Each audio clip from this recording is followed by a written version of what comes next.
ആലപ്പുഴ ഓമനപ്പുഴയിൽ മകളെ കൊലപ്പെടുത്തിയ കേസിൽ പ്രതി ജോസ്മോന്റെ ഭാര്യ കസ്റ്റഡിയിൽ. ജെസിമോളെയാണ് കസ്റ്റഡിയിലെടുത്തത്. കൊലപാതകത്തിൽ ജെസിമോൾക്കും പങ്കുണ്ടെന്ന സംശയം.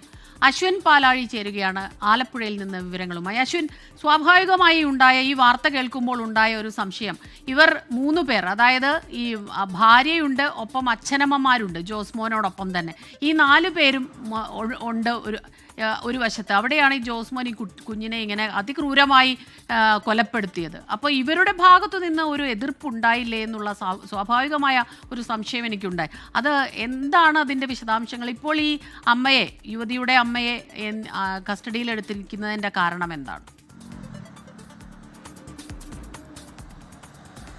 സ്മിത, സ്വാഭാവികമായും അതായത് ജോസ്മോൻ്റെ ആദ്യ മൊഴി കേൾക്കുന്ന ആർക്കും ഉണ്ടാകുന്ന സംശയമാണ്. എന്തുകൊണ്ട് വീട്ടിലുണ്ടായിരുന്ന മറ്റ് 3 പേർ ഈ സംഭവത്തെ എതിർത്തില്ല, അവർക്ക് ഇതിൽ പങ്കില്ല, അവരോട് ഇത് പറഞ്ഞില്ല എന്നുള്ള സംശയങ്ങളൊക്കെ സ്വാഭാവികമാണ്. അതിൽ നിന്നും നമുക്ക് ഏറ്റവും അവസാനം ലഭിക്കുന്ന വിവരമനുസരിച്ച് ജോസ്മോൻ്റെ ആദ്യ മൊഴിയിൽ നിന്ന് ചില കാര്യങ്ങൾ ജോസ്മോൻ മാറ്റി പറഞ്ഞു എന്നുള്ളതാണ്. അതായത് ഈ കേസിൽ ജോസ്മോൻ്റെ ഭാര്യയായ സിന്ധു എന്നറിയപ്പെടുന്ന ജെസിമോൾ, അതായത് ജാസ്മിൻ്റെ അമ്മയാണ്, ഏഞ്ചൽ ജാസ്മിൻ്റെ അമ്മയാണ്.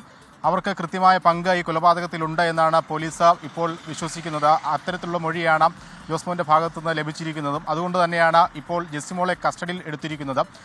ഇതിന് പുറമെ ഇനി മറ്റ് 2 പേർ, അതായത് ഈ ജോസ്മോൻ്റെ അച്ഛനും അമ്മയും ഈ സമയത്ത് വീട്ടിലുണ്ടായിരുന്നു. അവരെ കൂടി അവരുടെ മൊഴി കൂടി രേഖപ്പെടുത്തിയ ശേഷം പ്രതി ചേർക്കേണ്ടതുണ്ടോ എന്നുള്ള ഒരു ആലോചനയിലാണ് നിലവിൽ പോലീസ് ഉള്ളത്.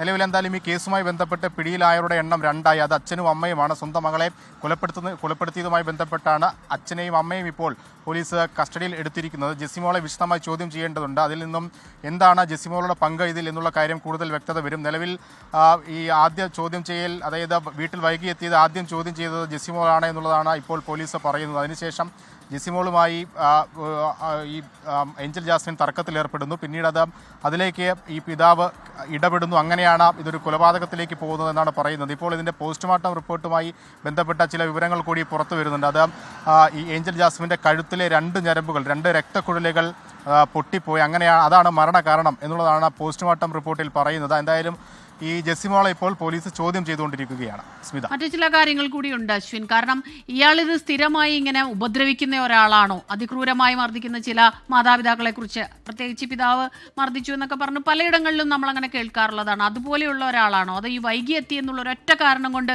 ഇത്ര ക്രൂരമായി മർദ്ദിച്ചു കൊലപ്പെടുത്തുക എന്ന് പറയുമ്പോൾ, അതോടൊപ്പം തന്നെ ഈ കുട്ടി വിവാഹിതയായിരുന്നു, അത് കഴിഞ്ഞിപ്പോൾ വീട്ടിൽ വന്ന് നിൽക്കുകയാണ്. ഇപ്പോൾ ആ വിഷയത്തിൽ എന്തെങ്കിലും തരത്തിലുള്ള പ്രശ്നങ്ങൾ ഉണ്ടോ ഇതിനു പിന്നിൽ? സ്മിത, നമ്മൾ ഈ അയൽവക്കക്കാരുമായും ഒപ്പം അവിടുത്തെ പഞ്ചായത്ത് അംഗവുമൊക്കെ സംസാരിച്ചിരുന്നു. അതായത് അത്ര പ്രശ്നക്കാരായ വീട്ടുകാരല്ല ഇവർ തമ്മിൽ. നേരത്തെ അങ്ങനെ തർക്കങ്ങൾ ഉണ്ടായിരുന്നില്ല. മകളെ അത്ര മർദ്ദിക്കുന്ന സംഭവങ്ങളൊന്നും ഇതിനു മുൻപ് ആരും കണ്ടിട്ടോ അറിഞ്ഞിട്ടോ ഇല്ല. പക്ഷേ ഈ സംഭവം ഇത് നിരന്തരമായി വൈകി വരുന്നതിനെ ചോദ്യം ചെയ്തതിൽ മകൾക്കുണ്ടായ പ്രകോപനം, അതിൽ തർക്കത്തിലേർപ്പെടുന്നു. അങ്ങനെ ഒരു കൊലപാതകത്തിലേക്ക് ഇത് നീങ്ങി എന്നുള്ളതാണ്. അതിന് മുൻപ് ഈ വീട്ടിൽ എന്ത് സംഭവിച്ചു എന്നുള്ള കാര്യത്തിൽ ഇപ്പോഴും വ്യക്തതയില്ല. അത് ഒരുപക്ഷെ ഈ ജെസിമോളെ ചോദ്യം ചെയ്യുന്നതിലൂടെ കൂടുതൽ വ്യക്തത കൈവരും എന്നുള്ളതാണ് പോലീസും അനുമാനിക്കുന്നത്. എന്തായാലും ഇപ്പോൾ ആ ജെസിമോളുടെ ചോദ്യം ചെയ്യലാണ് പൂർത്തിയായിക്കൊണ്ടിരിക്കുന്നത്.